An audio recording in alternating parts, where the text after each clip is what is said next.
All right, we're live. Hi. Hi. Hi. Hello, everyone. This is Chase. He's Hi. awesome. This is Nikki. She's awesome too. Okay, tell everybody who you are. All right.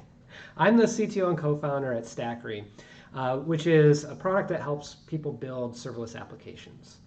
And so today we're going to do some fun things building a web application to request unicorns in case you think it's kind of boring to request cars through applications these days. This sounds awesome. Also, this is my favorite topic ever. If you didn't know, serverless is my one true love. Also, I'm Nikki. You can find me on Twitch majority of the time.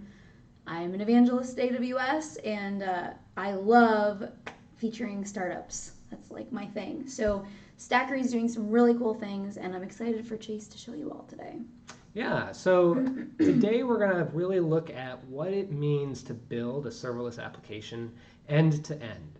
One of the interesting things about serverless is that it's this new way of building applications. If you're used to building monolithic applications where you've got an application server that may be load balanced across a cluster of servers in a data center somewhere or in the AWS cloud, you still have this one idea, this one concept of an application. And in a serverless world, everything is broken down into these microservices. And so there's questions around how do you actually build applications that are comprised of all of these little Lego blocks that AWS has done an amazing job of providing. When we think of Lambda for compute, we think of DynamoDB tables for storing data in a horizontally scalable fashion.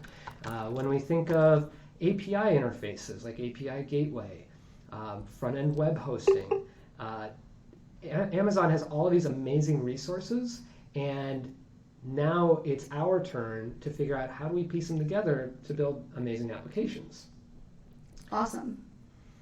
So, how should we start? So we should talk about, one, who should be watching. So what level of developer technical expertise do they need to have to follow along with everything you're going to do today?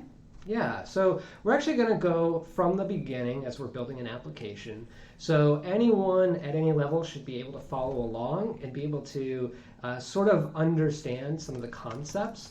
Any code that we're looking at today, we're going to be building and discussing how it is built up and why we make the choices we make. And the awesome part is some of the most complex parts of building an application are how to make it high availability, how to make it highly scalable, how to do things like properly encrypt data that are credentials, API keys, and we get to rely on AWS having solved that for us. So we don't even have to dive into super complex algorithms in order to build a great web application. This is awesome. Okay, and is there a GitHub that they can be looking at to follow along? Yes. Sorry, I'm just fixing the camera because I just got a notification that the camera's a little bit off. Yeah, so while that's getting sorted out, if you go to github.com/stackery/wild-rides, RYDES-workshop, you'll see it. I'm going to post right now the link inside of the chat room. Give me 1 second.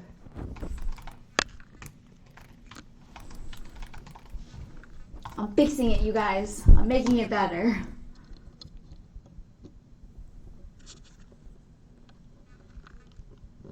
All right, and while she's doing that, this workshop, we're going to kind of walk through some of it live here today. But it's a great, if you like what you're seeing here, you want to do it yourself, you'll be able to do that. If you have a friend who didn't get an opportunity to take a few hours to watch us today, you can share it with them. And it's built so that people can do it at their own pace and learn these concepts about how to build serverless applications as they go along. Awesome. So I'm going to post the GitHub to what he's talking about in the chat right now. And then also we just want to encourage audience interactivity, ask questions as you go. Feel free to interrupt anytime. I will be watching the chat the entire time. He's got the chat up as well, so please feel free to interrupt as we're going through. So there's the GitHub. Okay, so today's goals, as he said, is to build a simple serverless application called Wild Rides, which allows you to request unicorns. Yes. And so we're going to cover the AWS architecture involved and how to do this yourself. Mm-hmm. So please walk us through the architecture, what's required to build. Yeah, one of the interesting things about building serverless applications is that AWS has all of these pieces that make it easy for you to put them together to have a scalable, high availability system. But you have to know how to put it, how to actually combine them in the right ways. So what I've got on my screen here is... So let me pull up your screen.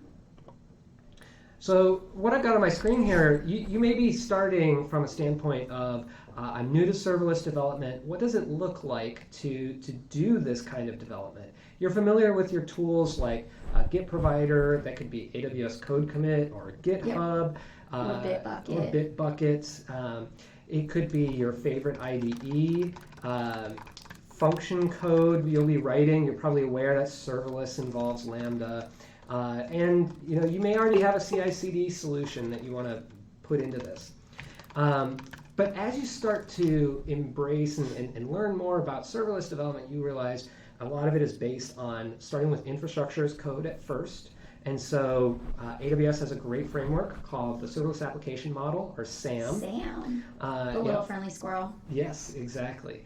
And once you start to build that infrastructure as code piece, now you've got questions of, how do I deploy this? Well, you deploy it through CloudFormation, which is another AWS service that provisions all of your infrastructure.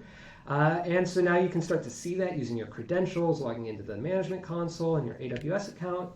You start to ask questions around, how do I manage parameterization? So we'll see in this example, if you need to hit one API in a certain environment and a different API in a different environment, how do you parameterize that in your application? So like environment variables and also just like secrets that you need to keep safe. Exactly. So you might find that AWS Secrets Manager is a great place to store stuff that's highly confidential. You need to make sure it's encrypted at rest, that you're accessing it in a way that's secure. Then lastly, there's a question of, how do you package this all up so that you can ship it to your AWS account, both the functions and the CloudFormation templates. And once you've deployed this, there's the question of, how do I monitor this? How do I operate it? So X-Ray from AWS, CloudWatch traces, CloudWatch logs, these are great tools for managing how the metrics and the data that you're getting about how your application is performing. And once you've gotten to that step, maybe you've deployed this out to a staging environment or your own developer environment. The next question is, how do I replicate this across all my different AWS accounts into different into different environments? So that's kind of what we're going to be looking at today is how you go and piece together the parts of that AWS provides as these building blocks, how you tie them all together, which it looks crazy in all of this, but as you'll see when we use Stackery, it actually goes through and it smooths all this out into a great workflow. I'm really excited to see that. So, should we get started? Yeah, let's do it. All right. Also, I hear you're going to be using my favorite source editor, Visual Studio Code. Yes. And so really quick, just in case anyone is curious, this is the Wild Rides app we are creating. So this is not the one we will create. We will create that and show that, but I just love this application. Actually, I must give credit where credit is due. AWS created this tutorial, and they show how to do it by sort of pointing and clicking through the management console. And here today, using Stackery, we're going to learn how to build this using infrastructure as code to make this repeatable and work across environments. So this is Stackery here. Okay. Stackery, by the way, is a tool that encompasses all of these workflows. If you're interested, you could even follow along today as we're building this application. You can sign up. There's a free tier. I'm going to post the sign up link for you all. Thank you. Yeah, there's a free tier, so you can sign up. You get 6 stacks that you can deploy across your AWS accounts for free. After that, we make it easy to either pay per extra stack or per developer on your team. We've got lots of ways to help you. But the best part is that Stackery is a great way to learn serverless, and you don't even have to pay up front for your first few applications. That's awesome. 6 applications, basically. Yeah.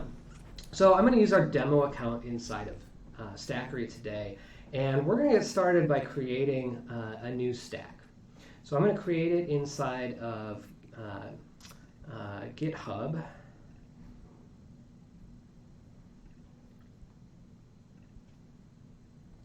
All right. And we're going to call this code that you're writing today will also be live on GitHub after this, It right? will be, yes. So I'm going to call it Wild Rides, what should I call it? Nikki? Live. Wild Rides Live.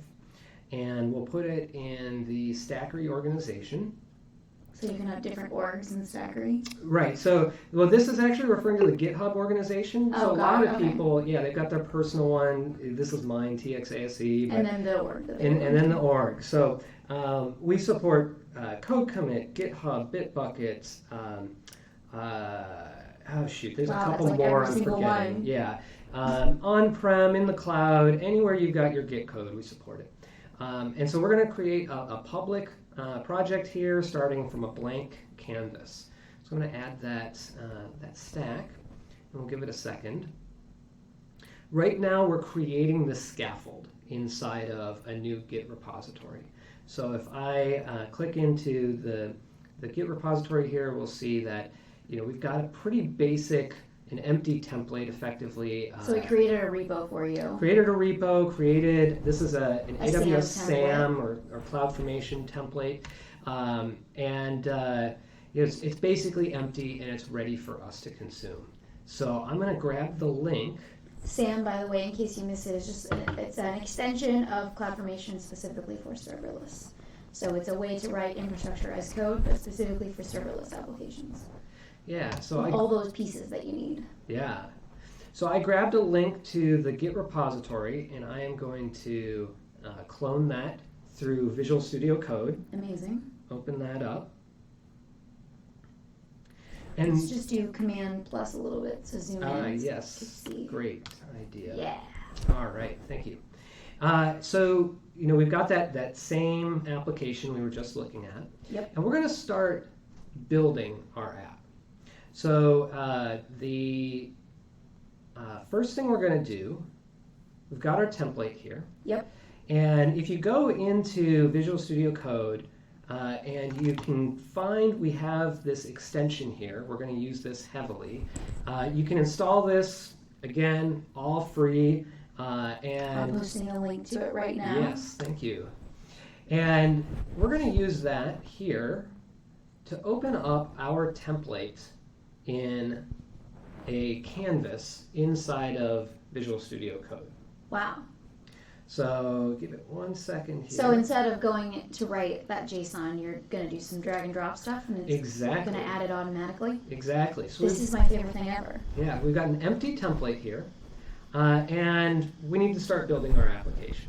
Right. So the first thing we need to do is we need to add ourselves an function? S3 bucket. An S3 bucket. We're going to use a function soon, but as we build a single-page web application, the first thing we need to do is have a place where we can store our static front-end contents that we can host this from. Totally. So I'm going to call this front-end content. So what I'm doing here is I'm specifying what's called a CloudFormation logical ID. And so, in fact, that reminds me, let me do a split screen here.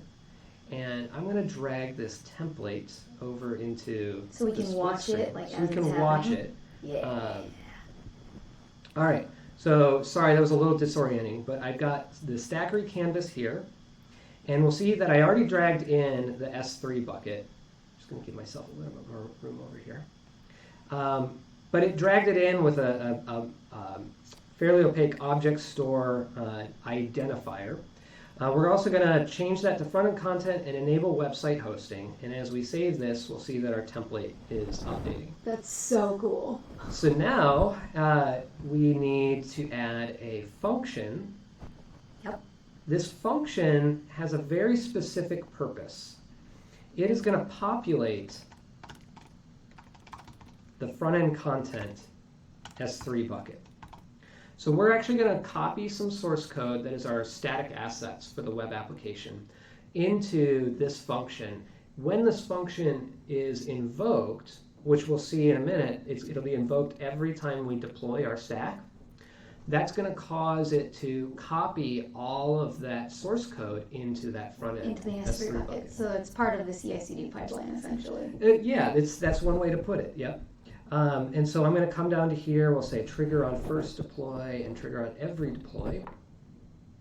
We'll save this, and we'll create a wire from our function to the S3 bucket. Wow. So what that did under the covers is it added a permission here. This is called a SAM policy template. So it already adds the IAM permissions for that Lambda to be able to have access to that bucket or write to it. Exactly. And we added environment variables so that in our source code, we can easily access these environment variables to find out what is the actual S3 bucket name that we have deployed out. Got it. So you don't have to save it as like a variable inside the function. You can just access it through environment variables. Exactly. So as we write our code, we'll see how that works. All right. So I'm going to save this. And I think the next thing we're going to do is we're going to start to write some code for this. Let's do it. One of the things that is key when you have a function that is going to be invoked on every deployment, that's done by having CloudFormation trigger that function. But when you have CloudFormation trigger that function, you have to be able to respond back to CloudFormation that this function succeeded or it failed or whatever. Otherwise, CloudFormation kind of hangs. It's waiting for some kind of a response, and it'll wait for up to an hour. And this is not a long enough live stream for us to wait around for an hour for it to time out. So that's the first thing we're going to tackle is how can we write the source code for this function so that we can respond back to CloudFormation. So we have as we added that function, it added this populate front-end content directory. And so it's got this scaffold. And it already put in the scaffolding of a Lambda function. Exactly. Is that pulled from like a SAM template or? No, it's just the standard. Anytime there's a slight tweak to this, but this is just a standard style of Node.js based function that you would write for Lambda. We add this one line to specifically log the event that we received. And the reason for that is through Stackery, we have functionality where you can say, go grab the last message that was used to invoke this function. You can save that in a different file, and then later on, rather than waiting for a full deployment process to take place, we can re-invoke that same function locally, hitting the real resources in the AWS cloud, but with that event that we saw from a real invocation. We're actually going to see some of this in a little bit. So was there a way to create this scaffolding when you added the function for a different language, or is it automatically just choosing this one? I'm curious. Yeah, I can come into here and we'll add a second function. So when you added the function, you chose the language. I missed that. Yeah. Oh yeah. So if I change that to .NET Core, makes sense. I can save that, and we'll see that it updates. Now of course, live demos, it didn't quite update. I must have accidentally hit something wrong. But yes, it will scaffold out in the language that's appropriate to you. Got it. So. Okay, that's really cool. Yep. Oh, and then it just removes it once you delete it. Yeah, and it all gets stored inside of a trash folder, so you never have to worry about the stuff you're doing getting lost as well. You accidentally delete something. Yeah, exactly. Story of my life.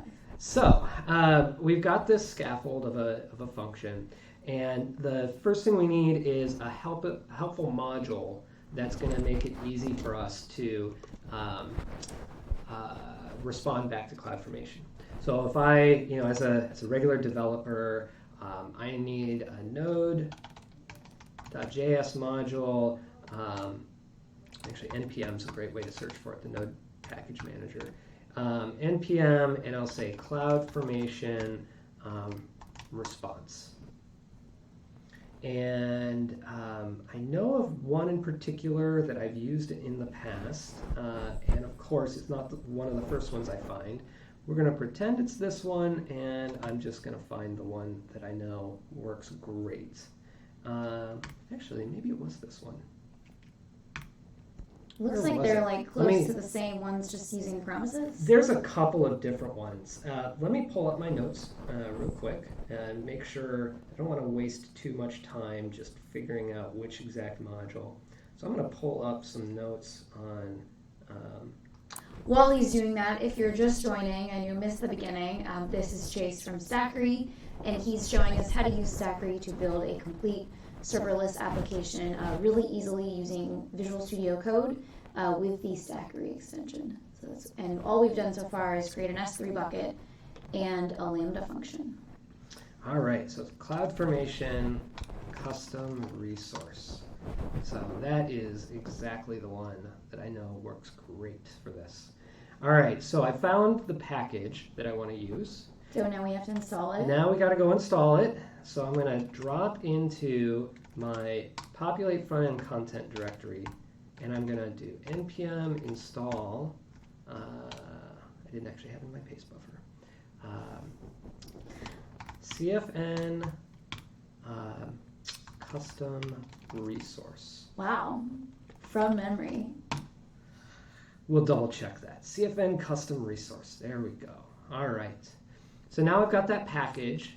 It's specified in my package.json, which is key because when we go to deploy this function into the cloud, we need to make sure that it's going to install this function again at deployment time. So I've got that scaffold in. Now we will pull this in.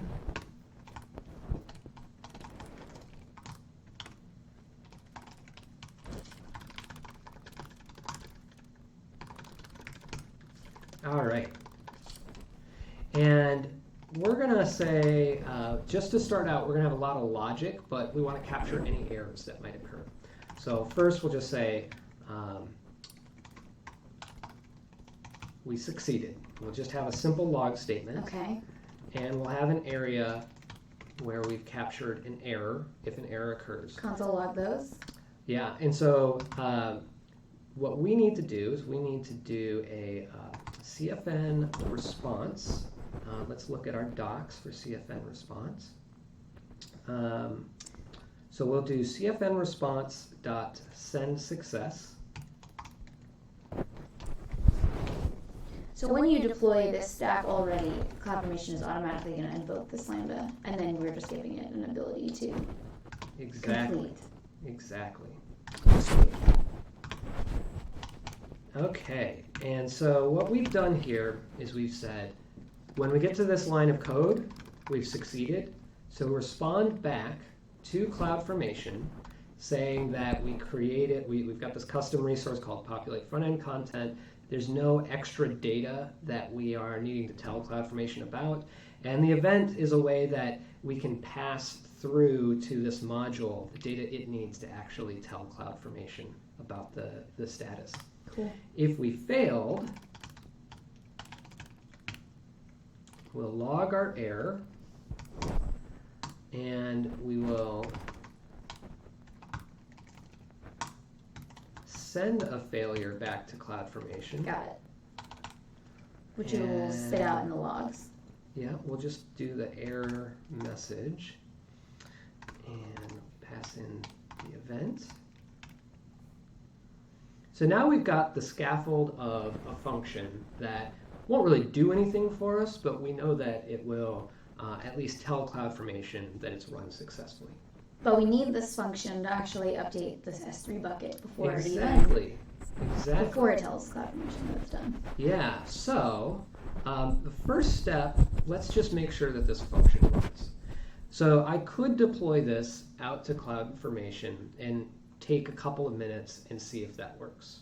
But with Stackery, we've got a great mechanism to do this a little bit faster on our own laptop.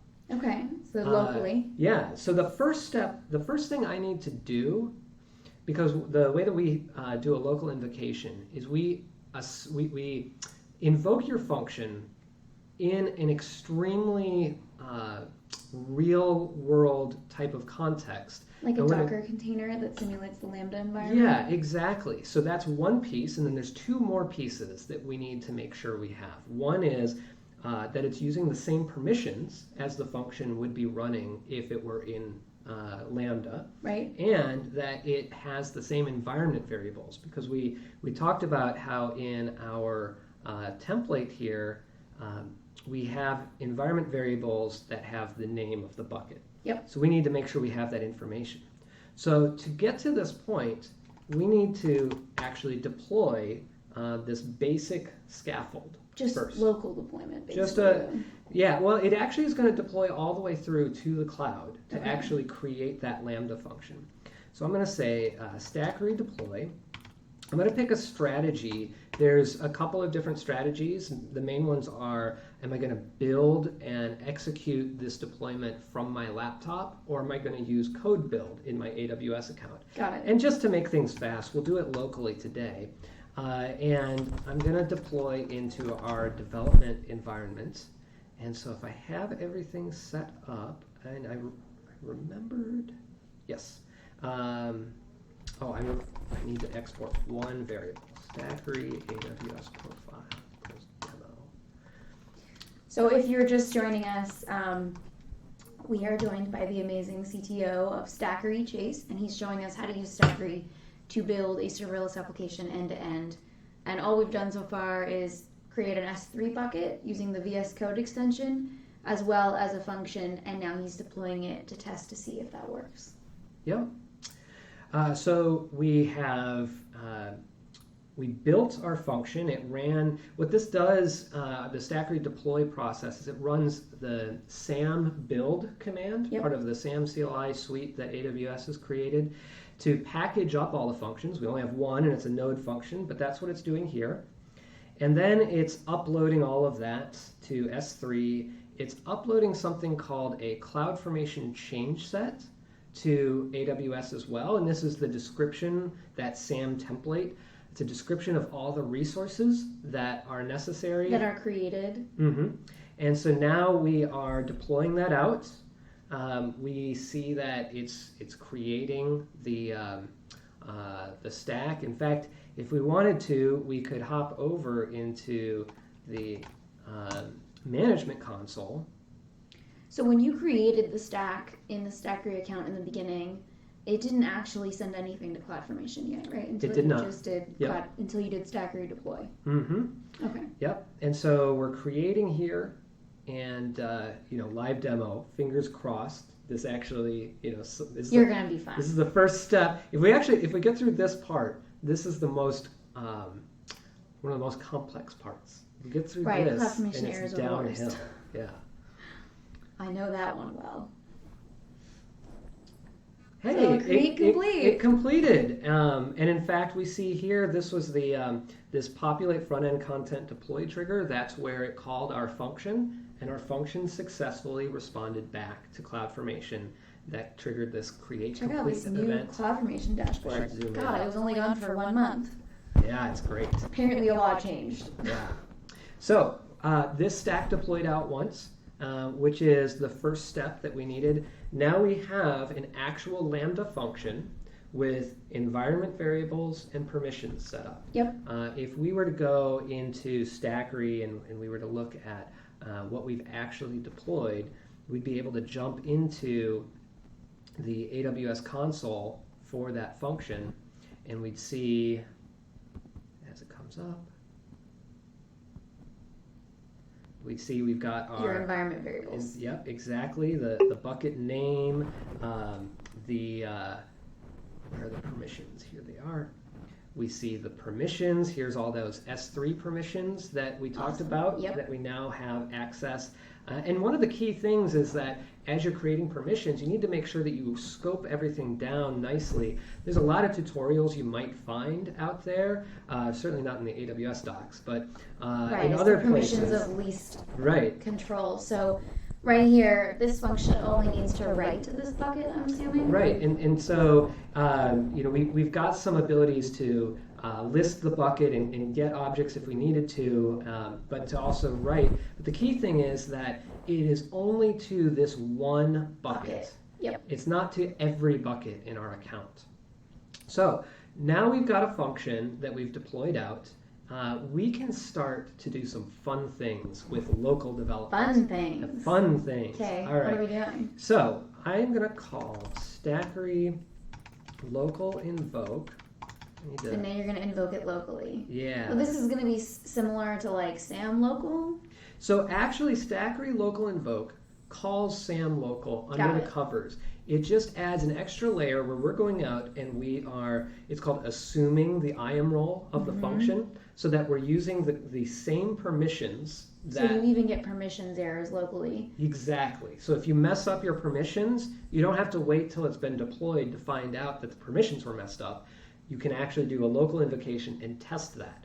And it goes out and it gets the current environment variables of that function. Awesome. So there are certain things that SAM local invoke can't resolve in those environment variables, but this mechanism, we just go out and ask, well, what's actually been deployed for this environment, and we use those values.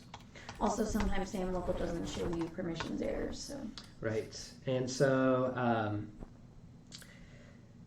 trying to think, watch. All right. What is watch? So what watch does is it says, don't just invoke this once. Watch the files in my in my source directory, and if any of them change, re-invoke it. Yeah. This is really cool. Yeah. So this will spin things up. Oh, I just realized I need to update my Stackery CLI. As this is a live demo, I'm not going to attempt the code. Your Stackery CLI is out of date. Yes, yes. And I forgot about one thing I need to update real quick. These are just some default values that are used by the CLI, so I don't have to specify it on every command. So that was just a little out of date there. Got it. So I updated that, and we should be able to see now that it's going to invoke it. Yeah. So here it's first in assuming that IAM role. Yeah. Okay. Yeah. And setting up the environment. Mm-hmm. Mm-hmm. And now it is.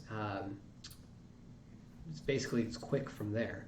We see we succeeded, and this was the event we handed it, which is just nothing. And this last critical thing is simply we invoked it without a proper CloudFormation message, and so when we try to respond back, it's like I don't know how to respond back to CloudFormation. So we can just ignore that for right now. So we have the scaffolding to start coding. Let's start coding. Okay, so we got to make this function write to the S3 bucket now. Exactly.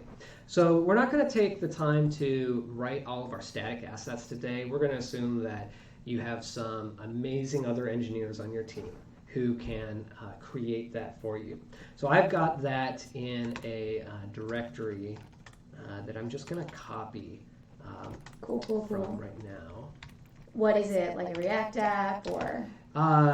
It is just like straight up JS, question. HTML. We will take a look.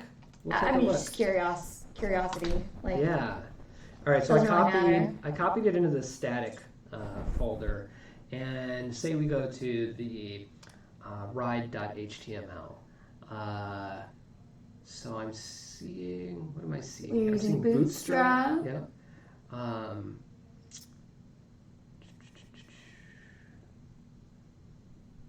It might be straight up coded. Yeah. Oh, here we go. We got some jQuery going on. Yeah, it looks like it's just like HTML and jQuery. We got some Cognito stuff, which we will see in a little bit. Okay. All right, so we've got this static content, and so now we need to start coding our function. Give me 1 second to pull up my notes. If you're just tuning in, I'll do a little recap again. This is Chase. He's the CTO of Stackery. Stackery is an awesome software tool to make it really easy to build serverless applications using CloudFormation or SAM by dragging and dropping. And they have a great VS Code extension that he's been showing us.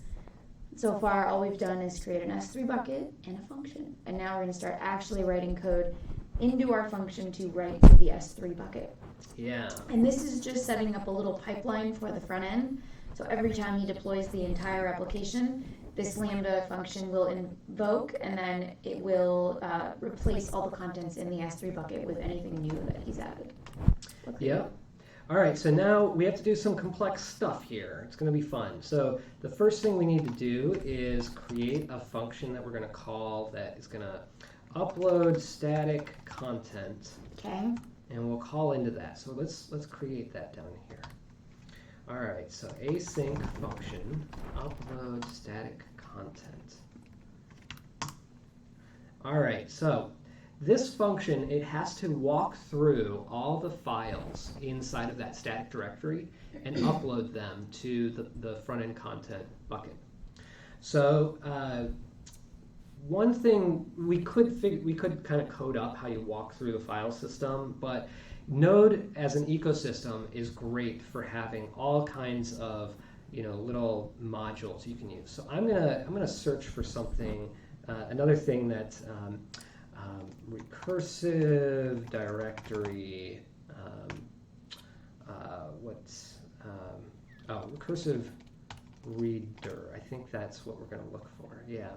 So recursive reader, you give it a directory, some path. In our case, it's going to be the static directory, and it goes and it is going to find all the files there and hand that back to you as an array. Cool. So let's add that to our function.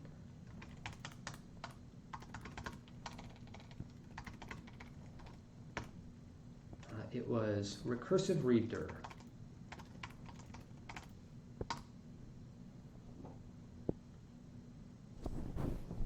All right, and then we will add this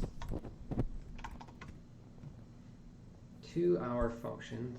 So they call it recursive.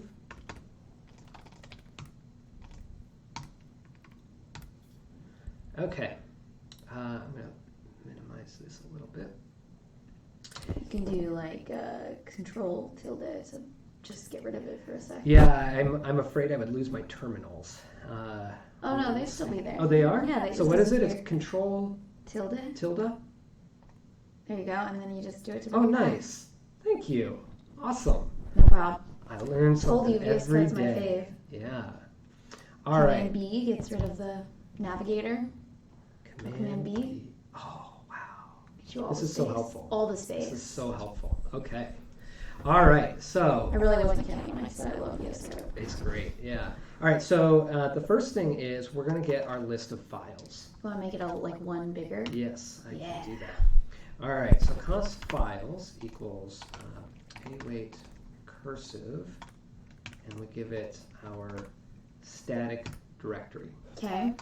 So I don't know if I coded this all up right. So why don't we see if we can list The all array. of our files. Okay. Right? So if we go and we pull up our terminal again. It's still watching on the other one, which Mhm. means when you So save, it should have save rerun this. it. Parsing Take just a URL. couple of seconds. All right, and we see that it's There's now logged wow. all of those files. Cool. All right, so now let's take this further. We'll get rid of that. And the next thing we need to do is basically go through every file and upload it to S3. So I'm going to take all those files and I'm going to map through them. I'm going to iterate through them to generate promises which represent the action of uploading them. So for each file, Okay. I am going to do an s3.putObject, Right? and I'm going to give that some parameters. So the bucket, remember we were talking about this function inside of our template. The bucket name is available in that environment variable. So I'm going to go to the bucket's process.end. If you know how to stop it from doing some of the autocompletes that it likes to do when it shouldn't. That one I don't know how to do. Right. I feel like there's probably an extension though. There's got to be. Just prevents it. All right, the bucket is... If anybody has any tips in chat, we're both open to that because I find that equally annoying. Yeah. So the bucket we get from that environment variable. I'm curious if that happens to me too much. Yeah, yeah. Same. Yep, I feel you. All right, so, and the key, this is basically the file name that we're uploading. So one of the things that we want to do is we don't want to upload it to S3 with this static prefix. We want to remove that. So a great way to do that is there's a built-in module of Node called path. So we'll do path, we'll add that in, and we'll do, the key is path.relative, static, and file name. So that's basically saying, give me the location of this file relative to the static directory, which is exactly what we're looking for in terms of where we save this file name. On the body front, this is where we need to get the contents of the file. So we have the file as a file name. We're going to do fs, oh, that's right, it won't autocomplete because I need to import the fs folder, or the fs module. So we'll do fs.createReadStream. And here it'll be, we give the file name. And so that's going to create this streaming entity to stream from what's on disk inside of our file system out the door to S3 without us actually having to read it all into a buffer inside of our application. This next one, we need to give it public read permissions because again, the point of this is that someone can go to our S3 bucket with website hosting and just pull up these files. There's nothing confidential in the static front-end content. The last thing we need is every file that's accessed from a browser, when you download it, it needs to have a content type. So when you open up a web page, it's going to pull down this HTML file, like index.html. Yep. But it has to tell it that the content type is, what is it? It's text/HTML. But not all of our files are HTML files, so that's not going to work to put it as static there. So let's go to our favorite place again, npm, and we'll look up MIME types. And we'll see what we've got. So you basically have to give it a content type that encompasses text, HTML, JavaScript. Yeah, images. Images. Yeah. Oh, here we go. Here's a great library. So MIME types. So what does this do? So what this does is we require it in, and I can say mime.lookup on the file name, and it'll give me back the MIME type. Oh, that's really nice. Okay, so you can just give it the exact one that you're in the loop. All right, so let's go back here, and we will install this.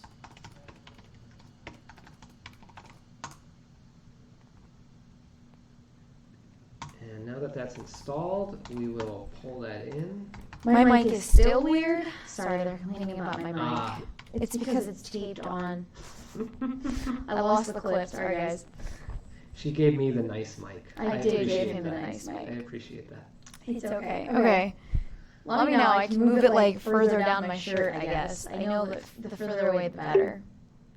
Yes, the MIME types library is very nice. I agree with you. I'm fearless. It is.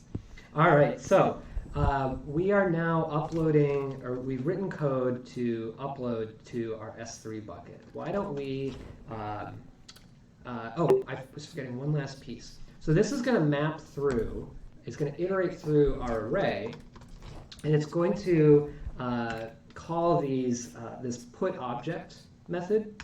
But what I need to do is I need to ask the AWS SDK to give me back an actual promise representing this work that's going to be done asynchronously.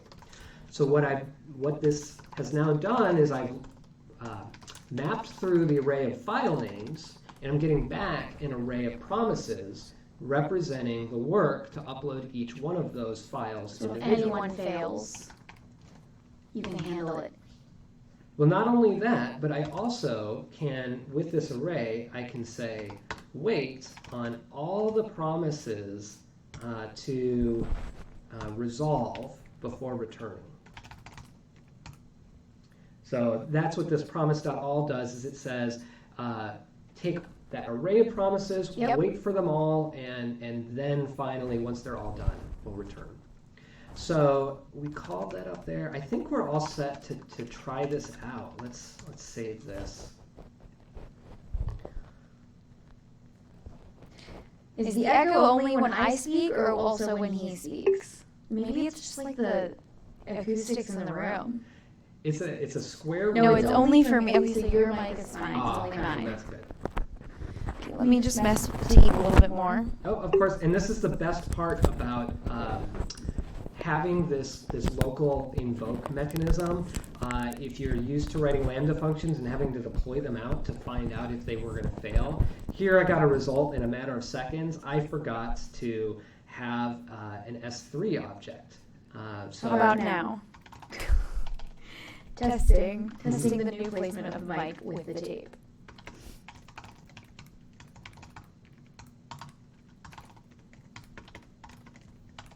All right, so I'm creating my S3 object.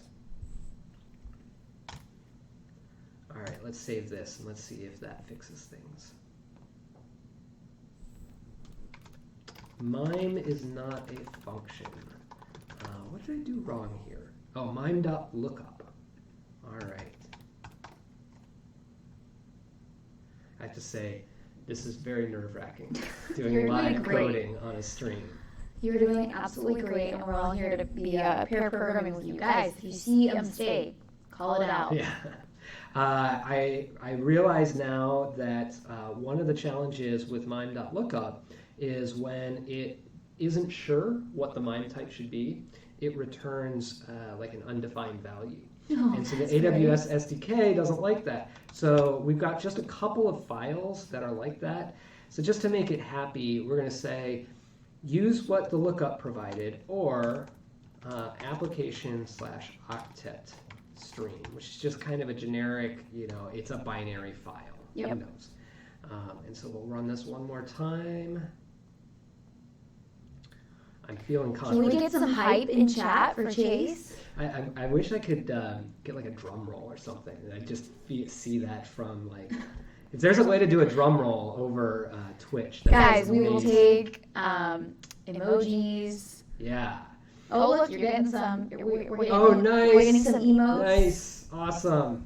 Okay, so we at least got to the point where our function thinks we succeeded. Why don't we go and check out what actually happened? So this is what was deployed. And look, you're getting a lot of hype. Woot, Chase, lots of nice. emotes. I love it. People are loving it. All right. Thanks, guys. So why don't we go take a look at this bucket in the S3 console. So I'll open this up, and if we're lucky, we'll see a lot of static content in here. I see it here. You're very well loved. Oh, nice. Very well loved. Thank you. Thank you. Who's that? Fion222. Awesome. All right, so we've got our assets uploaded. In fact, we can kind of double check this. We've got the website hosting address for that S3 bucket here. If I click into that, we'll see. Oh, there it is. We've got the beginning of our application. That's amazing. Front end. Now, it's not going to do anything when we get to the point where we're wanting to create a ride. It's going to complain at us and all this stuff. Because nothing works yet. Because nothing works yet. All we did was put the front end assets in an S3 bucket. Yep. All right, but we are making awesome progress. All right, so now we're going to move on. Now we're going to move on. We are going to let's see, we're going to switch back here. We spent a lot of time getting the foundation of our application up and running. Yep. The next step is authentication. That goes hand in hand with front-end web applications, is using Cognito for authentication, which is an AWS serverless service where you can store all of your user records. So I'm going to hop over here. I'm going to use Nikki's awesome shortcuts. There we go. And we are going to drop in a Cognito user pool. Oh, I must have accidentally not hit it. There we go. Oh, no. Do you have to drag it? Usually not, but I'm going to live demo. I think I managed to get something in a funny state. We will reopen this template as a in our editor. Look at you with the short commands. I know, I'm a quick learner. You just retained everything I told you in 2 seconds. I'm I a hope I quick retain learner. everything you're teaching me right now. All right.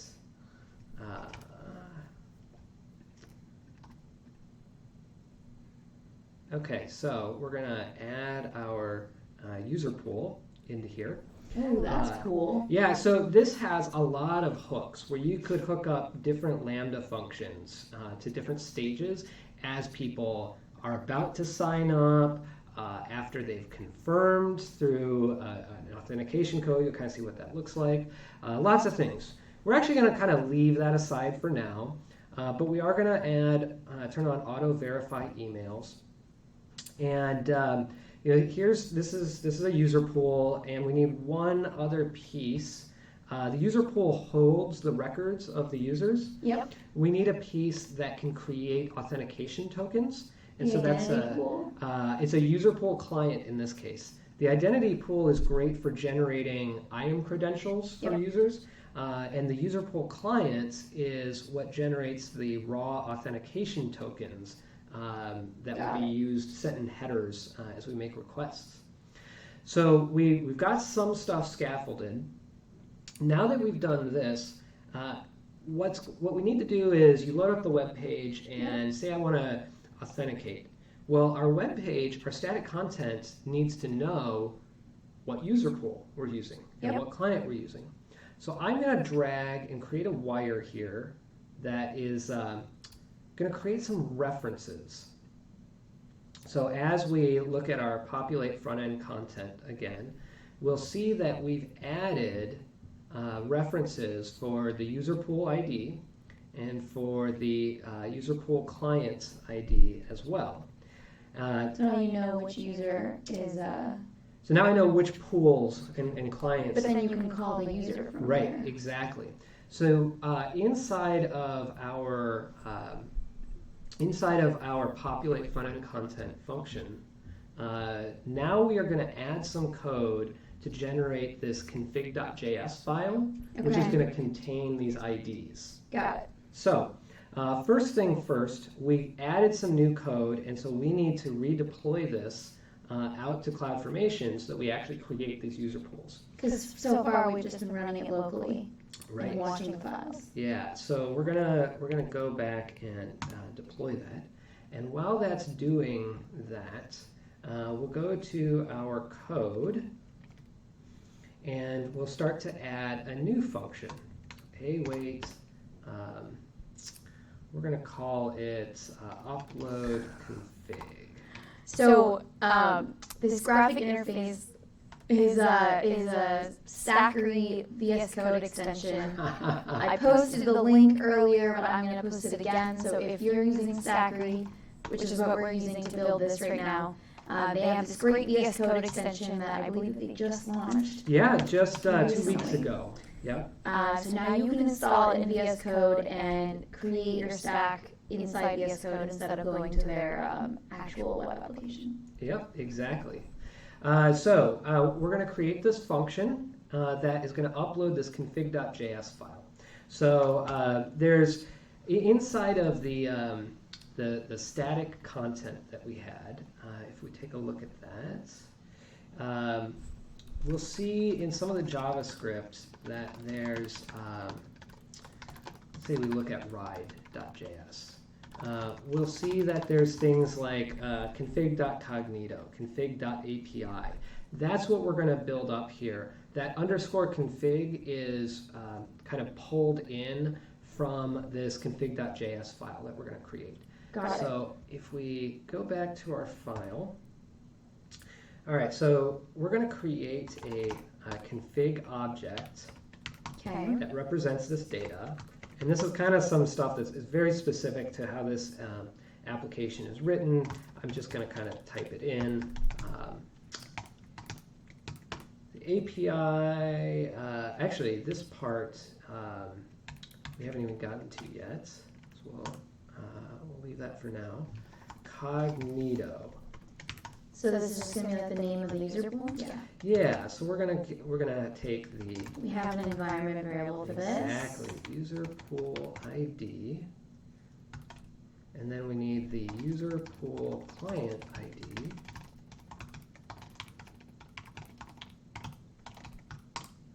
And we need the region, the AWS Yeah, that also an region. environment variable. Okay, yeah, cool. It just comes with Lambda for free. I love free things. And that's one of them. And I like free things too. yeah, and this is just a little flag that says, actually, we're not disabled because our auth is not disabled. We have a real client ID here. Got it. So if it was empty for some reason, it would be disabled. Right. So now we've got this object. We need to turn it into a snippet that our website can just include as a .js file.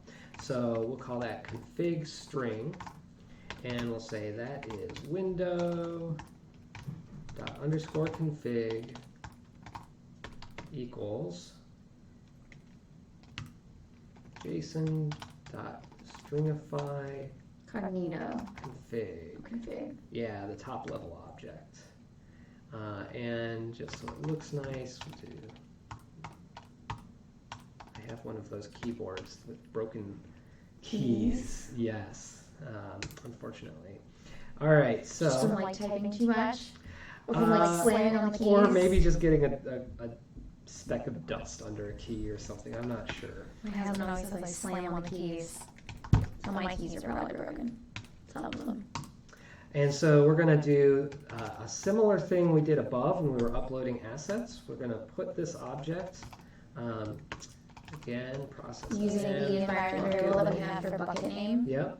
It's part of Stackery, by the way. If you missed that, when he linked from the Lambda to the bucket, when he just dragged the string in the cool graphic interface, it automatically not only gave permissions to that bucket, but then set the bucket as an environment variable name in the Lambda, which is really cool.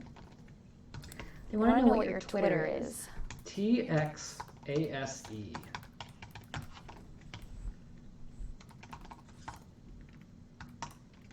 And we just need to make it public readable. All right, so if we take a look, we see we successfully deployed out a new our stack, which now includes that Cognito bucket. We even see this here. This is kind of Right, like but all the that code deployed you just view. wrote isn't Yeah. going to be in there. Not yet. And so now we're going to save. We're going to there we go. We'll save this, and we'll watch it locally invoke again. Okay. And so we'll be able to tell, did it create that config.js file and upload it successfully to Got it. the S3 bucket. All right. 2 more seconds. Remember, this is using SAM local on the back end with some extras added by Stackery. So this is spinning up a Docker container that simulates the Lambda environment, and then Stackery is adding the ability to assume an IAM role, and then also the permissions. You get all those permissions errors now, as well as, what was the second addition Stackery added? Oh, environment variables. And there we go. We see that we have created this config file. I'll zoom in. Yeah. This config file that has our user pool ID, our user pool client ID, the Cool. region, and it's not disabled anymore. All right, we're cooking now. So we, at this stage, we basically have our, I now have like shortcut anxiety. I'm like, Nikki showed me the really amazing way to do I'm this. here for you. If you need help again, like I'm right here. I'm sitting right next to you. So we built up the kind of the static front-end content piece of our application. Yep, with auth. With auth. And so now it's time to create the backend. Okay. For actually, even before we get there, I realized we can test this out. If I hop over to My favorite part. if I hop over to our bucket, our website, you should be able to go to register.html. And I will register myself, Chase at Stackery.io, put my password in here. Some really good design on this website. Yeah. I also can't take credit for that. Okay. Well, you just pass on the credit to whoever did it. Yep. And that should have sent me a message to my email address. So bear with me while I get the authentication token, or the verification code. All right, so it's my email address. And this, by the way, is all powered by Cognito. By signing up, all that happened was the front-end JavaScript code told Cognito, go create a user for Chase at Stackery.io. Yep. And if you checked your Cognito user pool, you'd actually see your user inside. Exactly, yeah. And so then that automatically sent me an email. If I even pull it up, you can see there, it sent me an email. It's a very bland email at first, but it does say my authentication code. We can verify that. Verification successful. The UX and the UI and all of this can be completely configured. Totally. Lots of websites use it without you even knowing under the covers. So that's great. We know that our user pool was set up. Like you said, if we go over to Stackery and we click into our user pool, we can find an easy link directly into the Amazon console where, I see my username here, Chase at Stackery.io. So we're cooking with gas. So now it's time to build our backend API. Yes, finally get to the good part. I know. So do you know how to?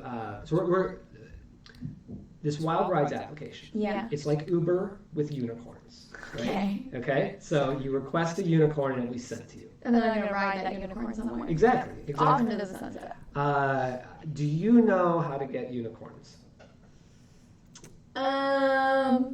Well, I would just look for a rainbow first, and then find the end of it, and hope that there's treasure and maybe a unicorn. That's more than I know, at least. That's a start. Thankfully, Are they in Dynamo? Are they in a table somewhere? Well, so I don't know how to get them, but I found an API that can get them for me. You found an API that gives you a unicorn. That I can call. So basically, our application is nothing more than a middleman. We take requests for rides, and then we go and ask for a unicorn, and we send it to the requesting place. Okay, this is like amazing. And we upcharge a huge margin as we do that. Obviously. So one of the key things, have you ever developed with Twilio? Yes, lots of times. I love Twilio. Yeah, so Twilio is a service where you can send out text messages, phone calls, in all these automated ways. You can also receive them and invoke a Lambda. Right, it's great. One of the things, though, that can be a bit pricey with this kind of telephony stuff is sending all this stuff, creating the voice calls. So they have two different environments. They've got a production environment where you're going to pay money, and they've got a staging environment where you can just at least test that your APIs, your integration is... I pay money. I built a lot of demos with Twilio, so... So again, unicorns are very expensive. Right. Very expensive. There's a production API for their service, and there's a staging API for their service. So we're going to first build this development version hitting the staging API. But that begs the question, how do we have a sense of parameterization?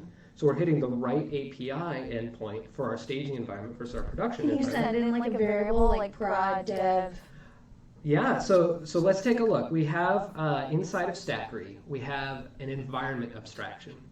So these environments are abstractions you create that are tied to a specific AWS account and a region.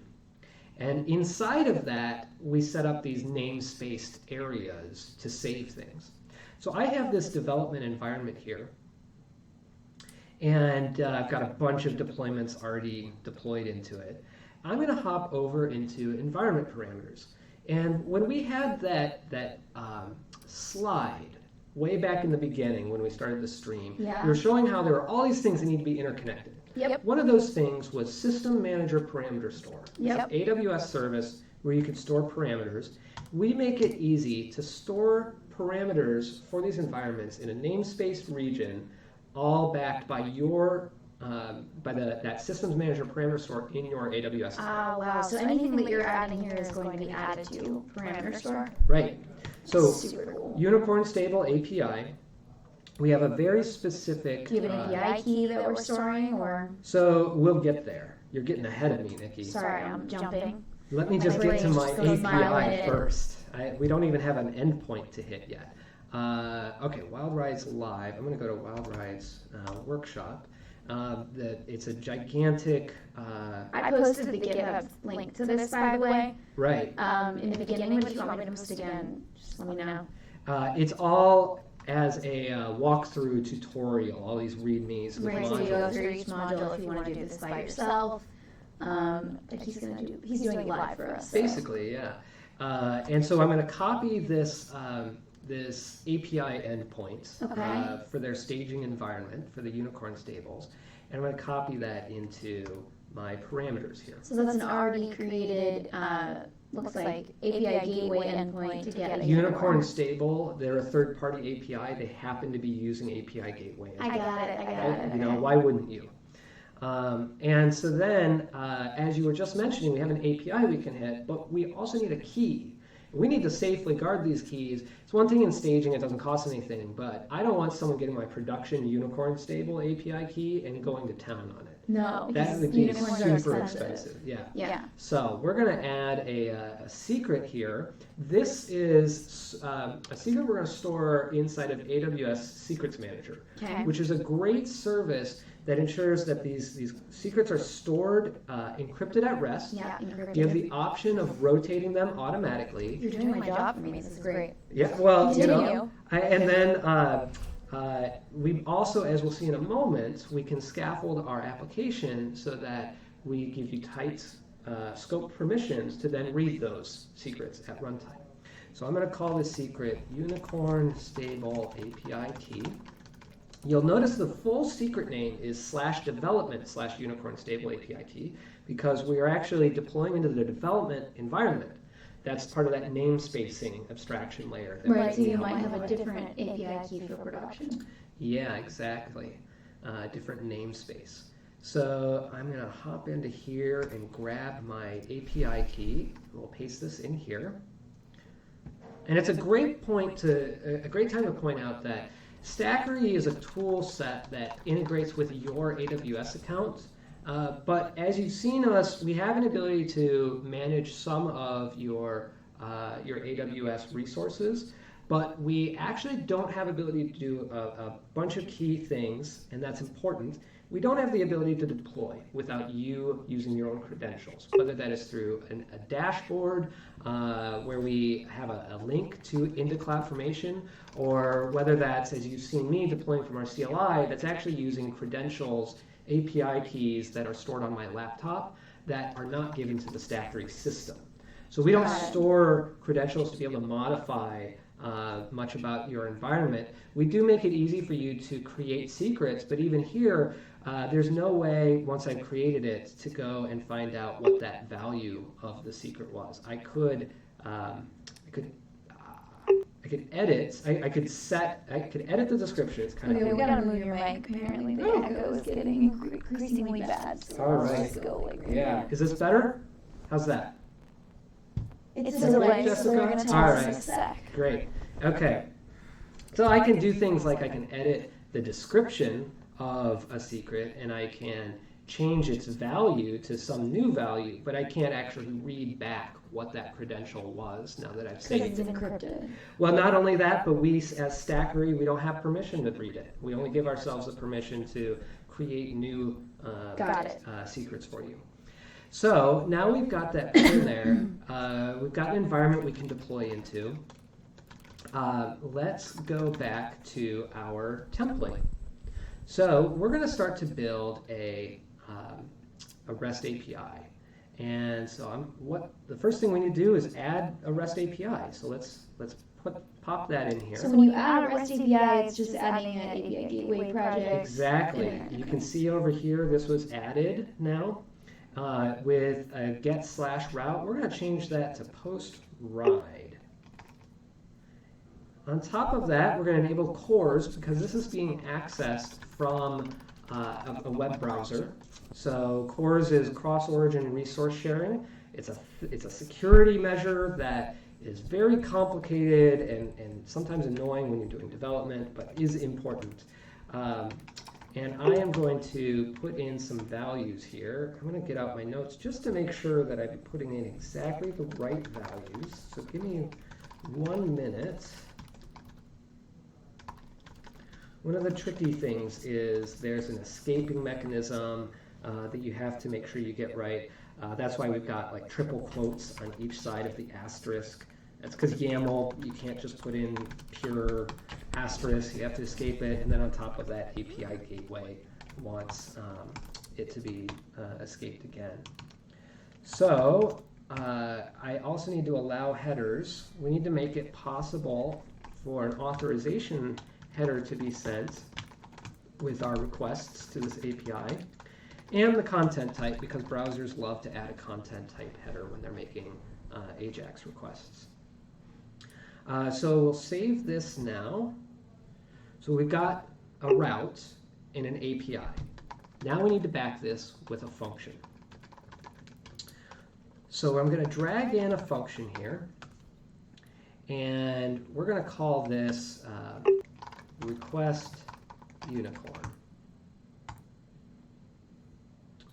Okay, and we'll save that, and we'll connect that API route to that function. Okay. So we saw over here in the template, in case you were curious, that a couple of things. We added our API, we added the request unicorn here. Fixed your echo, by the way. Oh, nice, great. Sorry. And we've gone and set the cores settings. We have set the integration for that API route inside of the Swagger template to invoke that function. So we've done a bunch of stuff there. The last two things we need to do is inside of this request unicorn function. Okay. Remember, we're going to request rides from the stable API. From this third-party API. Yeah. And so we need the URL and the key. Yeah, actually, you reminded me. I forgot about the URL. We'll do that first. So you put the URL in the environment as a parameter. Right, and so now we're going to use that. At deployment time, we're going to inject that as an environment variable of this function. Got it, okay. So we're going to call this unicorn API. What do we call that? Let me make sure I got the right So does it call it from the Stackery environment, or you're actually just going to reset it as an environment variable? We'll see here in just a second. It's unicorn stable API. And I'm going to say, instead of this being a literal value where I might put in, an actual something, link. Instead, I'm going to say, take it as a parameter from our environment. And so we'll say... You need the param name, right? Yep. We stored it as unicorn stable API. Okay. And when I save this, we'll see that in our template here, we've done some linking of things. We've created a parameter, a CloudFormation parameter, that its value comes from Systems Manager parameter store as a string from the unicorn stable API key inside of our environment name. That gets swapped out at deployment time. And then inside of our parameter store is saving them by environment, so it's like dev/key, right, or prod/key. Okay. Exactly. And so inside of our function, our request unicorn function here, we have our environment variables. We set that unicorn stable API. It has a reference to the value of this parameter store. This parameter. So inside of that visual editing workflow, we make it easy to pull in those values. Yep. All right, so we've got our... Yeah, that's way easier than adding that to the SAM template Right. that I've tried to do 1,000 times. Yeah, And yeah. the SAM template fails, it doesn't build, there's an issue, So you didn't write it right. What was the next thing we needed to be able to hit that unicorn API? We've got the API So URL. we need to write code in the Lambda to hit the We need to do API. that, but even before that, what did we need to actually hit that API route? An API gateway endpoint. We needed a secret. A secret. We needed the API key. Oh, that's right. We never did that. Yeah, so I'm going to come into here and I'm going to add in this secrets resource and connect our unicorn function to it. So it can call and get the secret. So it can call and get the secret. We'll see that that is added a permission to get the value of secrets underneath the environment that we're deploying into. Okay. And only that environment. So we can get the value from the development namespace when we're deployed into development. Yep. But we can't access the production namespace because we're not deployed into there.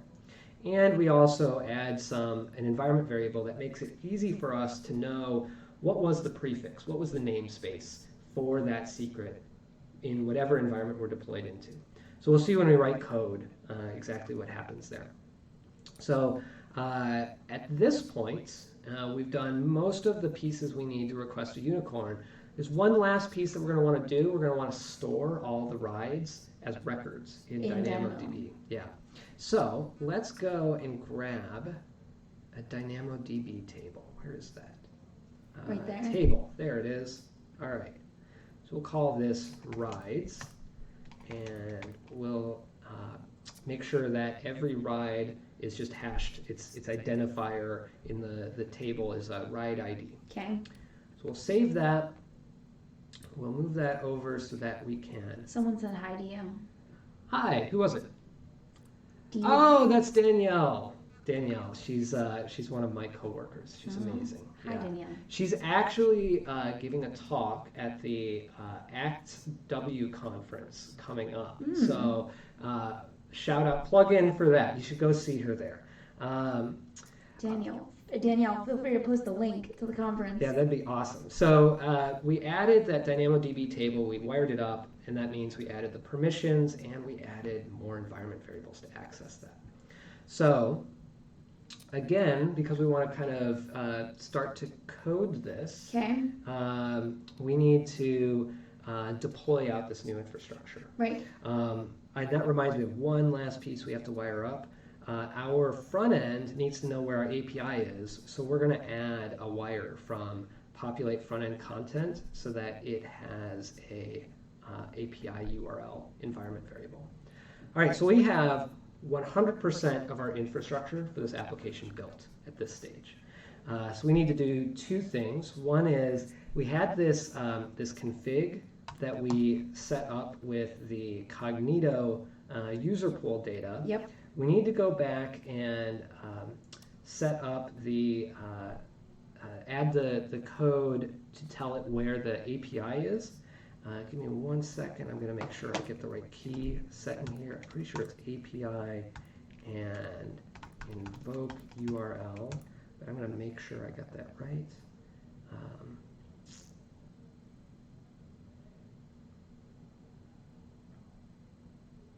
Invoke URL. Okay, so that's process.env.api URL. And that's just going to pull in the third-party unicorn stable Right. API. Yep. Or actually, that's our API. That's our Oh. middleman API. So that is our API that we're going to write the function code Got of it. soon. All right. So we'll save this.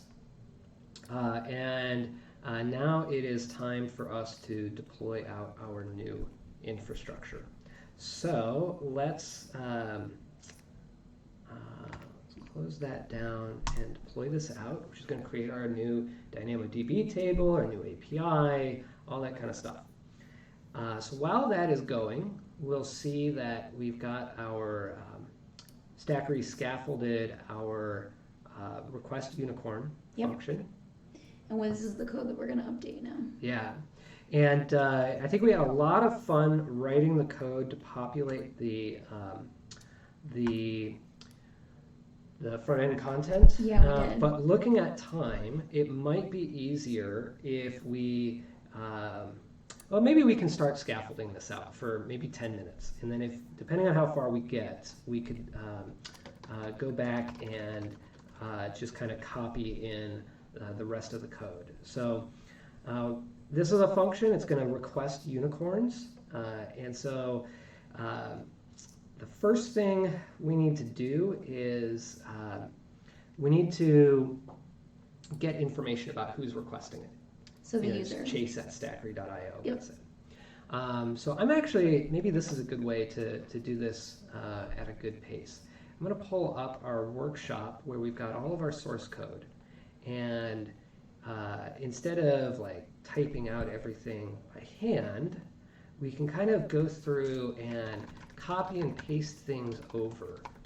So we're going to have a lot of this was written by AWS actually. So we'll start out with a try-catch handler, which is always a great practice as we are building out our functionality. And inside of our error, we'll console.log the error. And Instagram is down. We just got notified that Instagram is down. oh no! Does that affect us? No. Okay. Instagram runs on their own servers, so I don't touch AWS. Maybe they should run on AWS. Maybe they should. Maybe they should. Facebook is very particular about that, though. Yeah, and so we need a way, if there's an error, to respond back with like a 400 bad request or something. So we're going to write this error response function, and because it's not actually that interesting to what we are doing, it's part of this workshop, I'm just going to copy and paste that one over. Okay, so we got a good scaffold here that is, oh great, we got everything deployed. We got a scaffold to the point where we've got a try block here. We can start to implement our functionality. Okay.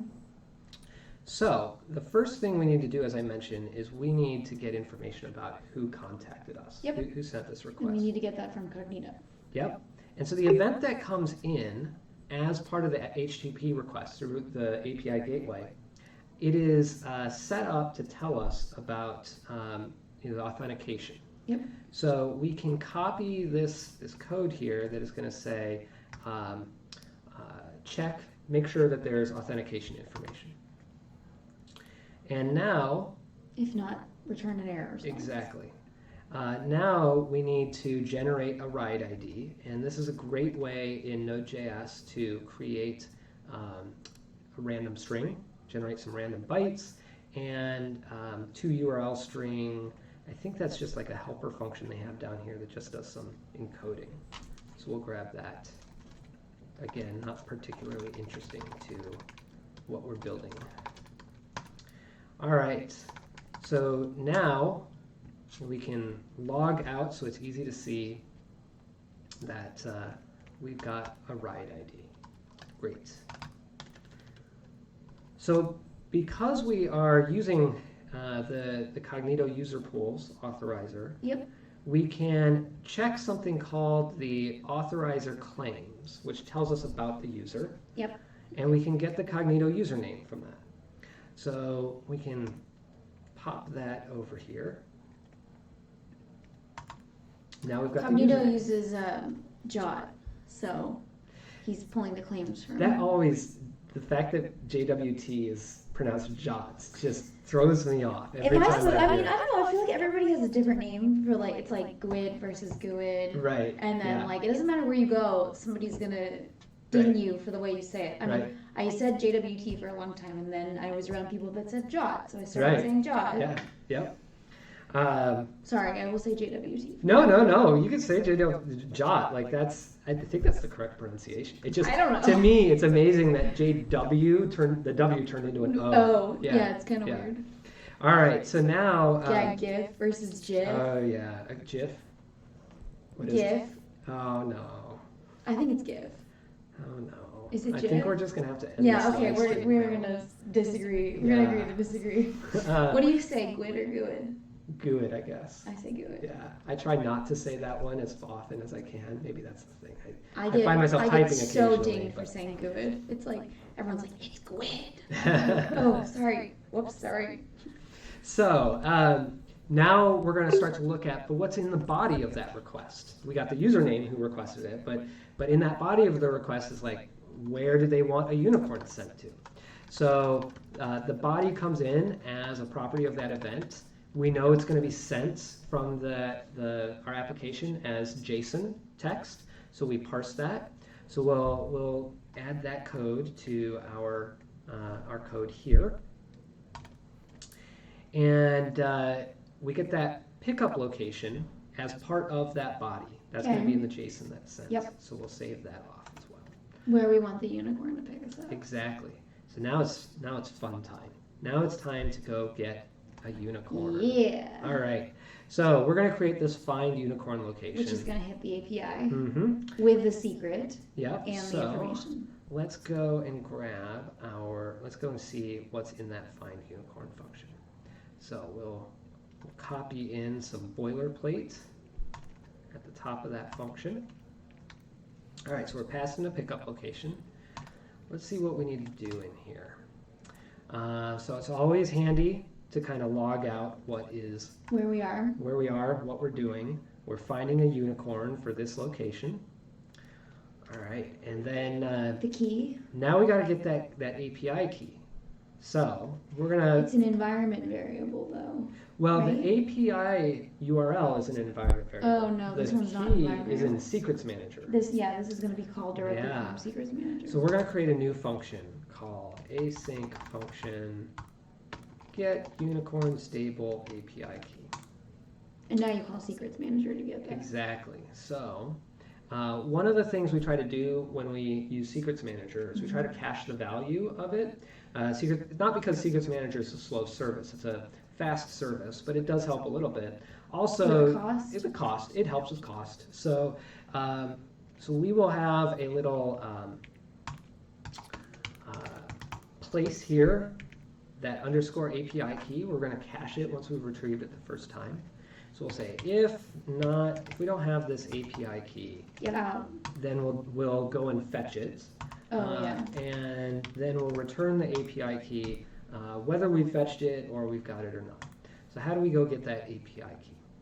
Well, we're going to check first, as just a precaution, did we get created with an environment variable for that secrets namespace? The key to that secret. Yeah, so this tells us that namespace, like we're deploying into development. Oh, dev so or it's in product, / development, yeah. And so it's just a little sanity check. And so now... So you bail out if you don't have that. Yeah. And so now we're going to create a secrets manager object to interact with the service. And then you make the call. We set the call up. So the secret itself has an ID. If we go back to our environment here, we see that the ID, the secret name, was /development /unicorn stable API key. Right. So the development comes from that namespace environment parameter. So here we're basically building up that name. Here's our namespace /development/, and we're adding on unicorn stable API key. Cool. And so the last piece here you call it by secret ID. is we call into Secrets Manager to get that secret. So we are doing an await asynchronous communication to say, get that secret value. Here is the secret ID that I want, and it returns that value inside of an object with a key called secret string. This is some snazzy He's JavaScript using like all AWS SDK for JavaScript right now, Yeah. which he doesn't have to like add like an npm package or any of that because it's already preloaded up in the Lambda environment. Yeah, what's amazing is we don't have to add any packages for this whole backend function that's going to go request a It's because unicorn. it's just calling the AWS SDK. Yep, and then making HTTP calls. So we have retrieved the secret value, we've stored it inside of that underscore API key variable, and now we can return that back to where we were calling it up here.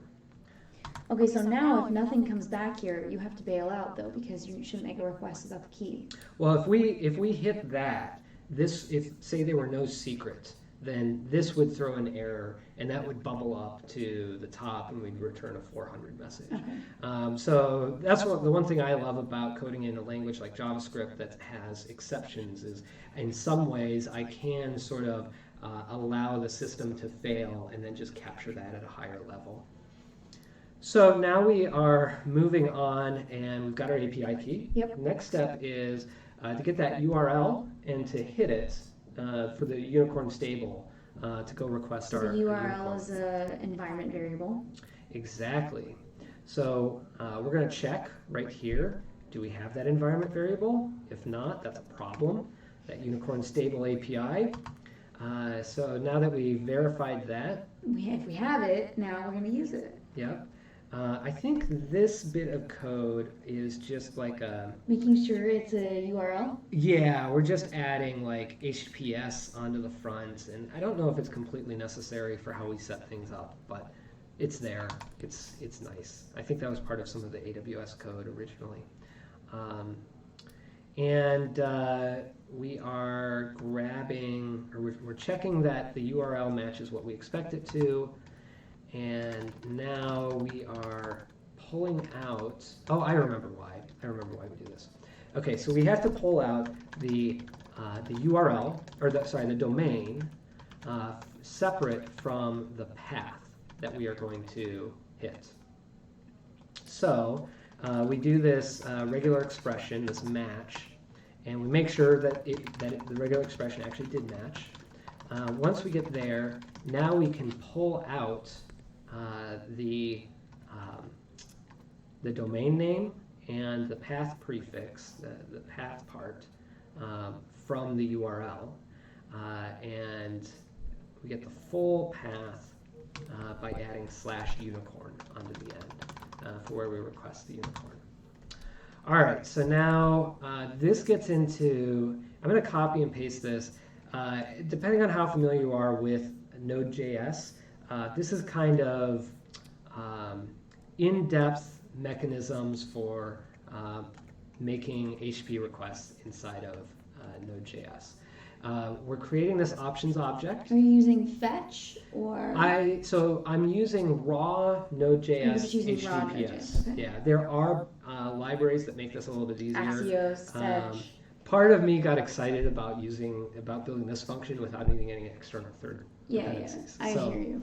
So you actually have to wrap things inside of promises, and it's actually semi-fun and semi-not, but anyways, all this does... Cool, I haven't seen that yet. So. Yeah, we create this object, options object, with the domain name, the path, and the headers, which includes our API key. Right. And then we wrap the get function, which we need to import from up here. Copy that. So the get function is part of the HTTPS module. While I'm up here, I remember we're going to need the AWS SDK. I'll just add that while I am here. And so now we've got a, where am I at? Sorry. Now we're calling get, and it's all based on streams, and so we say make the request, and then when we stream in the data from the response, chunk it into a thing. When it's finished, we parse it, we resolve it.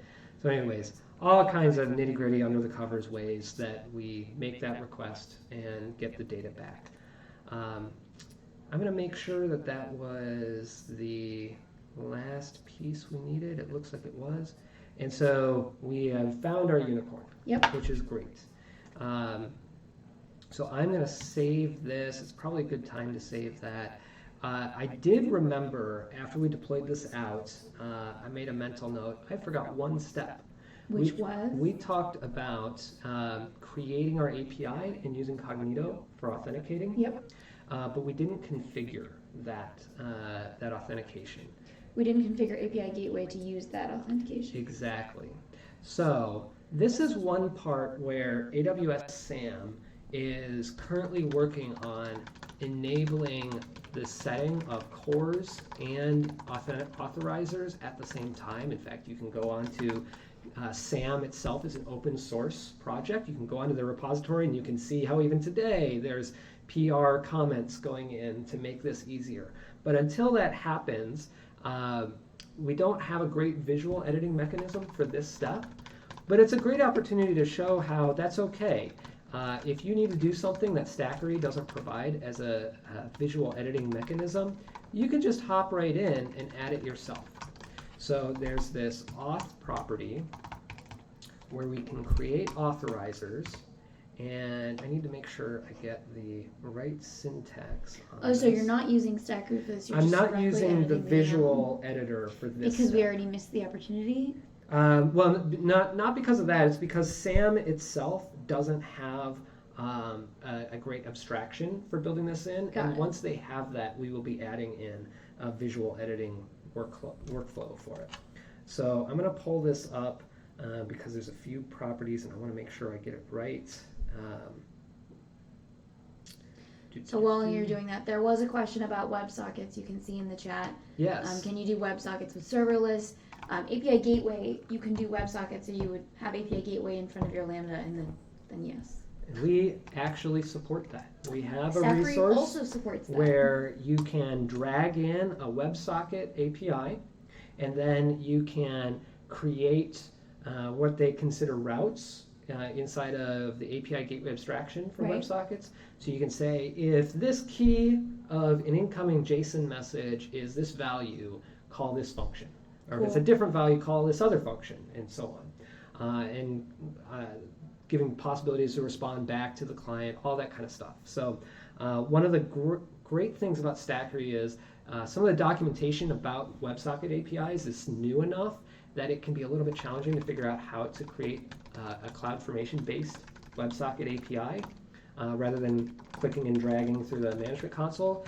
Us having that in there is helping our customers know how to do that easier. And I want to give a shout out as well. There's an amazing partner essay that we've been working with, AM Grobelny. I love AM. Yeah, and he helped us figure out how best to build the WebSocket integration for Stackery. So AM and I do a show together. I know, it's great. So clearing up another question that I saw in the chat, somebody was asking if this is a cost-effective way to use WebSockets for real-time data, and I would say yes, because you get 1 million invocations of your Lambda for free every month until the end of time. So we have two kinds of free tiers on AWS. We have one that lasts for the year after you sign up, so 12 months, and then we have one that is indefinite, so it's free forever. I don't know when the end of time is, BSD guy. I'm hoping it's further away from, 10 minutes from now, tomorrow, a year from now. No idea when the end of time will be. I mean, we'll see how much we destroy the environment. But until the end of time, you get 1 million invocations of Lambda for free every month. And really, when we talk about total cost of ownership for applications, it's one thing to say, what is the cost comparison between running a fully utilized high throughput WebSocket API versus what you could through API Gateway versus what you could do on EC2. But the real question that you also need to consider is how cost effective is it for a team to build this application? Agree. So when you've got a production API through API Gateway that costs maybe 10% more than what you could do with EC2, but in a serverless mechanism, you can have your team of 10 developers have zero cost because they're not going to be hitting this API with with millions of requests every second. Nope. That's basically free. Whereas if you went an EC2 route, every one of your developers probably has to have their own EC2 machine to make sure that this actually works, to do their own development. So there's a huge total cost of ownership improvement when you have a team, an organization building serverless applications. I completely agree. I think it's especially great for startups. Prince Ali GG has a question. How would you describe or explain a Lambda? What does stateless mean? I have an answer. Let's hear your answer first. Yeah, all right. So great question, Prince Ali GG. Lambda itself, the idea is that you don't control the life cycle that your function runs inside of. You don't control the environment. Yeah, you don't control the environment, which sounds crazy at first. What it actually means is you don't have to worry about how this scales, how its high availability, how its operating system and runtime are patched. You only pay for what you use. It stops running. So when you say serverless, obviously it does not mean that there's not a server running somewhere, because there definitely is a server running somewhere with your code on it. Serverless to me means it's serverless to me, meaning I am not touching that server. I am not setting up that server. I'm not patching that server. I'm not maintaining that server. It is serverless to me. I am literally giving my code and someone else is putting it on a server and running it.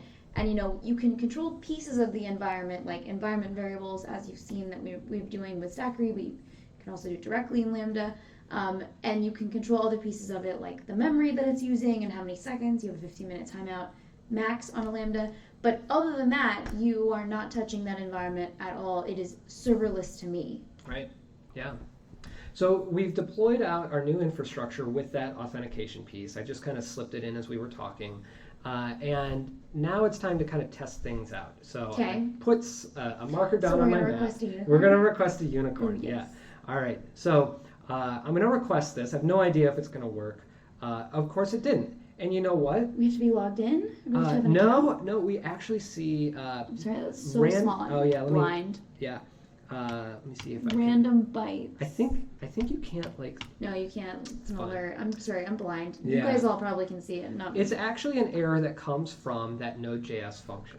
Okay. But the reason why I came here, not knowing if this was going to work, but trying it first, is now what I can do is I can come back to our console and I can say, I have to remember, what is the command? Pluck event. Stackery pluck event. Oh, and you can get the logs for this single event? Yes. So I'll say... this is so cool. Development. This thing gets cooler every minute. And we'll say this is actually I'm going to drop into the request unicorn function. Stackery pluck event development. The development environment. And what's the caret at the end? And you're going to put it into right. something. I'm going to put it into request.json. I think that's all I needed. We'll see in a moment. So is it going to put that JSON file in that directory that you're in? Yes. And so, again, with I needed to update one file that has the defaults. To make sure that it's pulling correctly. Yeah. So we'll update this to say request unicorn. All right. Close that. All right. So we'll pluck an event. Ball 51, why debugging with alerts? That's just the front end giving an alert. Right. It's just a trust me, bare bones front you're end. going to see ball 51. You're going to see in a minute a much better way to debug this. So what I asked Stackery to do for me was I'm in this request unicorn function. Go find that function in the development environment, which we just made a request to. Right. Go find the logs for it and find the get that single event that that API gateway invoked that Lambda function with. Yep. And so here is all the data for that one event. It's kind of gnarly it's all there in JSON form. What I can do now is I can say Stackery local invoke for the development environment. Yeah. Watch. I want watch, and I need one more thing. It is input file. Input file is request.json. Oh, you're just going to invoke it again with the same JSON so you can mimic the error. Exactly. That's sick. Yeah. So in 10 seconds. You can also use the AWS VS Code extension to debug your Lambda live. Right, exactly. Yep. Breakpoint. All right, so I am going to make sure I've got my index file so we can take a look in a minute. So we see we've got that same error here. Tea over coffee likes your extension. Awesome. Thanks, Tea over coffee. All right, so random bytes was undefined. In fact, I think random bytes is a helper function that I forgot to copy over from our workshop. So I'm going to find where that is. Oh, no, it is actually, it is just a built-in crypto module from Node.js. So I saved that, I added that, and now it's going to re-invoke. So let's see what we got. Oh, we just didn't require something. It was just exactly. erroring That's on. all it Okay, was. I missed that. Sorry. And so I actually here, wondered when you were like, "Oh, I'm just gonna pull a random number." I was like, I didn't know that was a part of. I didn't know you didn't have to define that. Yep. All right, so. I usually use that UUID package to just. Right. Yeah. So we made a request. It said, or we're making a request, and I just realized we don't really have some console log. We should probably put some console log in here saying we got unicorn,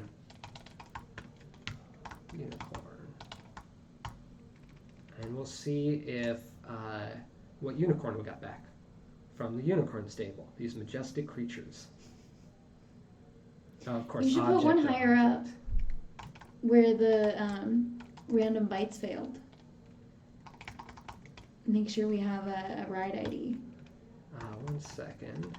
That's a good question. Let's log out what our ride ID. Since that's what failed earlier, just make sure you have one. Oh wait, you did console it. Yeah, I do have received event. Oh yeah, no, you're right. Actually, never mind. Yeah.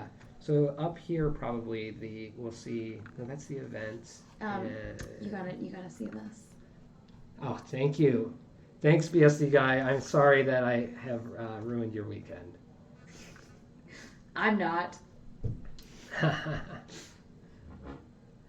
right. Good for that. I Here we ruin go. all of my weekends with code. So. We got unicorn. There's something weird going on with like the text parsing in this terminal, but basically we got a unicorn. It's a female unicorn. It's named Florence. Ooh. Its color is parchment. Parchment. And it's a female. It's a weird color. So the unicorn stable, the staging API, they're like parchment and taupe and Florence and Norman. Weird colors. Yeah. But the production API, you get the real unicorns. They're they're majestic. They're like rainbow. Gold and rainbow and diamond and things. You're getting the real deal there. You're getting your money's worth. Production unicorns. Yeah. All right. So we got a unicorn. We need to deploy it now. So what we need to do is two more things. We now can get a unicorn. We need to record that in the DynamoDB rides table. Got it. And then we need to send the response back out to the client, to let you know that you have a unicorn. Yeah, exactly.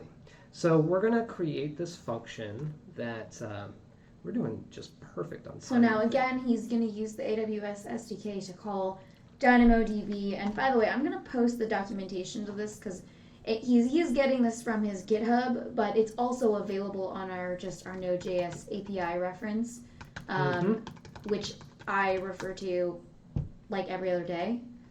So I'm going to post the link to it in case you just wanted to go directly to the docs or wanted to know where he's getting these calls from. Right.